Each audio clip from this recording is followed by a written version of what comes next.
November of 1942. What a moment in time. The war was in the process of shifting decisively against the Germans with the defeat at the Second Battle of El Alamein, the Allied landing in Morocco and Algeria, and the encirclement of the Sixth Army at Stalingrad. Episode 1 in this series ended with General Oberst Rommel describing the situation after the Battle of El Agheila on March 24, 1941, during which the Deutsches Afrika Korps, after winning the battle, captured massive quantities of supplies, which enabled them to continue the fight. But who am I to speak for Rommel? Let's let him continue in his own words. Der nächste Schlag ging nach Sousse, vernichtete dort weitere Kräfte des Feindes und dann fiel am 29. Januar nach einem Gewaltmarsch in der Nacht zuvor Benghazi.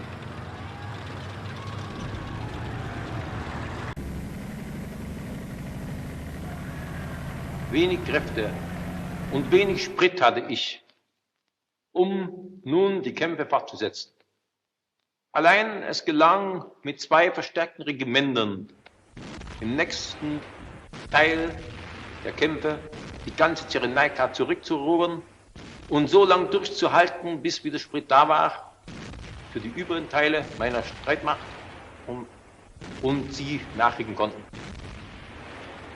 Das war der große Angriff des Feindes in dem Winter 1941 auf 42, der letzten Endes damit abschloss, dass wir wenigstens die Cyrenaika uns wiedergenommen hatten und damit dem Gegner die Möglichkeit nahmen, aus den günstigen Räumen der Cyrenaika mit Flotte und Luftwaffe gegen das Verbündete. Anfang Februar 1942 verebbte die Schlacht in Nordafrika. Die deutschen und italienischen Truppen hielten die Cyrenaika in vordersten Teilen südlich von Mimi, während die Engländer sich mit der Masse auf die Festung Tobruk zurückgezogen hatten und im Golf von Engazala und südlich ihre Vorstellungen nun einnahmen. An der Front wurde es ruhig, hinter der Front war es aber höchste Bewegung. Denn beide Teile suchten nun so rasch wie möglich wieder zu Kräften zu kommen, nach diesem langen Ringen, um erneut anzufangen.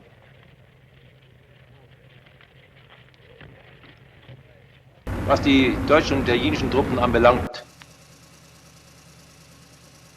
so verbesserten wir von Zeit zu Zeit unsere Stellungen, je mehr Truppen und je mehr Kräfte da waren, in der festen Absicht, die günstigste Ausgangsstellung für den nächsten Schlag zu gewinnen.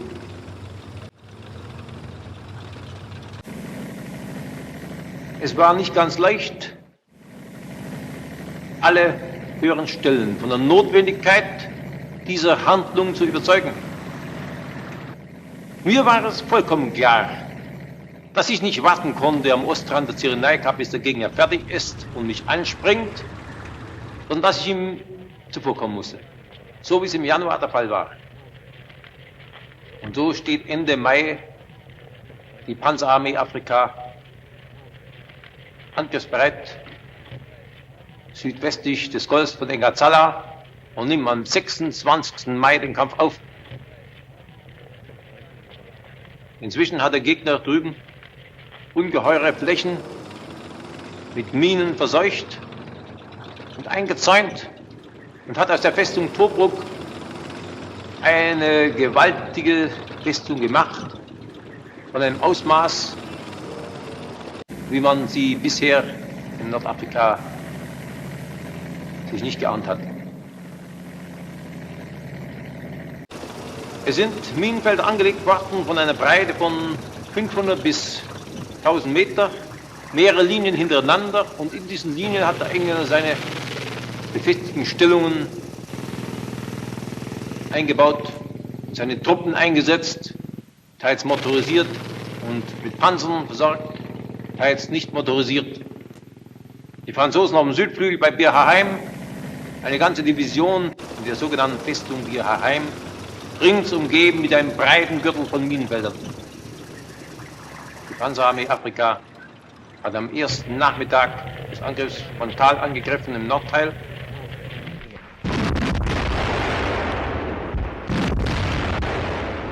In der Nacht vom 1. auf 2. Tag des Angriffes ist sie um den ganzen Südflügel des Feindes herumgestoßen und hat am frühen Morgen den Angriff tief im Hintergelände der feindlichen Minenfelder geführt. Wir hatten uns in der Stärke des Gegners reichlich verrechnet. Der Gegner war viel stärker, als wir nach allen Ergebnissen der Erkundung und der Voraussicht annehmen konnten. Und es kam zu einem sehr harten Zusammenstoß zwischen feindlichen Panzermassen und unseren Panzerkräften, bei dem unsererseits empfindliche Verluste entstanden. Trotzdem ist es den deutschen Truppen gelungen, am 2. Tag sich zu behaupten, im Rücken der feindlichen Minenfelder und sogar noch wichtige Geländeteile in Besitz zu nehmen. Ja, eine Division schoss mit ihrer Artillerie schon am 2. Tag auf die Via Balbia im Rücken des Feindes. Aber die Nachschubverhältnisse waren nicht günstig. Es kamen ungeheure Krisen in dieser Schlacht, bei denen es tatsächlich um Leben und Tod ging für die Armee. Aber sie sind überstanden worden. Es ist gelungen, die Kolonnen, die getrennt waren von den Panzerdivisionen, wieder zu den Panzerdivisionen zu bringen, ihnen Sprit, Munition zuzuführen, was beides schon ausgegangen war. Ich musste mich dann entschließen, den Kampf abzubrechen, kurze Zeit und zur Verteidigung überzugehen. In einem Gelände, in dem der Feind zum Teil drin stand noch. Und dieses Überwechseln vom Angriff zur Verteidigung war letzten Endes der Schlüssel unseres späteren großen Erfolgs. Wir haben dann tagelang den Gegner anrennen lassen. Wir haben mit Teilkräften ihm seine Minenfelder ausgeräumt, seine Truppen herausgeholt bei Urlep. Die 50. englische Brigade mit ihren Generalen, mit 100 Panzern. Es war ein harter Kampf, aber es wurde geschafft. Und dann kam die härteste Nuss hier heim. Von allen Seiten belagert und dann von Norden in die Mitte hineingestoßen. Mehrtägige, bittere Kämpfe, Kampfstand um Kampfstand musste genommen werden. Mit Panzern war nicht viel anzufangen, weil das Gelände alles vermint und verseucht war. Da muss der Infanterist wieder ran, der Sturmsoldat, Panzergrenadier.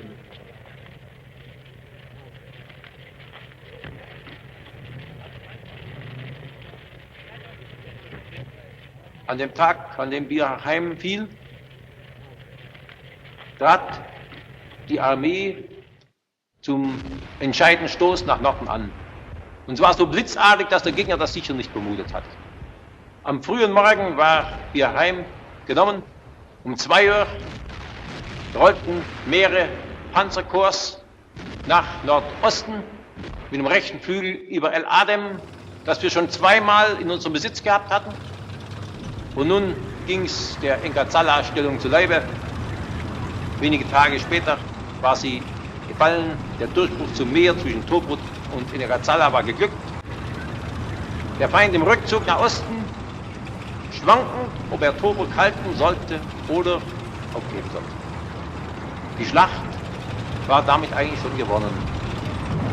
Tobruk war aber noch besetzt von starken Truppen, die ja so rasch gar nicht abzutransportieren waren.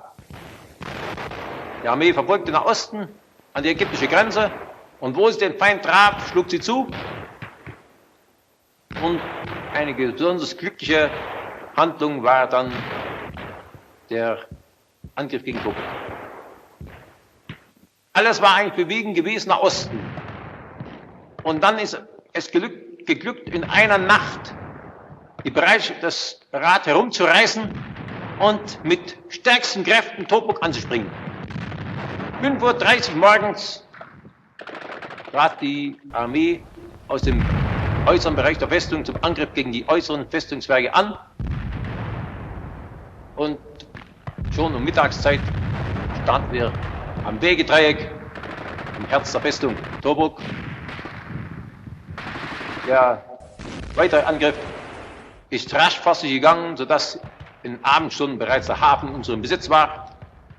Und der nächste Tag waren eigentlich nur noch Aufräumungsarbeiten ohne ernstere Kämpfe. Innerhalb von, man kann es wohl sagen, eigentlich knappen 6 Stunden war der Fall der Festung besiegelt. Die Verluste bei diesem Kampf um diese so lang umstrittene Festung Tobruk waren gering. Wenn der Feind geglaubt hatte, wir würden mit diesem Erfolg, der von großer Bedeutung war für uns, nun den Kampf abbrechen, so hat er sich natürlich getäuscht. Jetzt wurde das Letzte aus den Truppen der Armee herausgeholt. Es gelang, rasch den Feind an die Grenze zu werfen. Es gelang, bei Masamadruk ihn erneut zu stellen und auch hier ihm Hiebe zu versetzen, die ihn schleunigst zwangen, auszureißen oder zu kabellieren. Masamadruk fiel. Wir stießen weiter durch über El Dawa bis Alamein und hier erst traten uns so starke Kräfte des Feindes entgegen, dass ein Durchbruch nicht mehr zu erzielen war. Es ist zwar gelungen, die Hauptwerke dieser Alemeinstellung, die vom engeren mehrjähriger Arbeit wohl erstellt worden waren, in Besitz zu bekommen, aber dahinter marschierten nun Panzer über Panzer auf beim Feind und Truppen über Truppen. Nicht nur die Armee aus dem Delta, sondern die Armee aus dem Syrien war herangeholt und sperrte uns nun den Weg nach Ägypten hinein. Wechselvolle Kämpfe, schwere Kämpfe, mit denen dem Feind gelegentlich mal ein Durchbruch mit 140 Panzer gelungen war, aber ohne durchschlagenden Erfolg, weil es uns gelang, alle 140 Panzer in unserer tiefen Zone zu erledigen und das Nachsickern von Infanterie zu verhindern. Schwere Kämpfe im Juli und August des Jahres 42. Dann war unsere Front wieder so fest und unsere Truppe so stark, dass wir diese besonders günstige Stelle zwischen der Katara-Senke und dem Meer fest in der Hand hatten. If you like productions like this, created from primary historical sources, please take the time to like the video and subscribe to the channel. Patreon supporters get regular access to exclusive footage that can't be shown here. Open a free account on our website military1945.com and stay informed. Thanks for watching.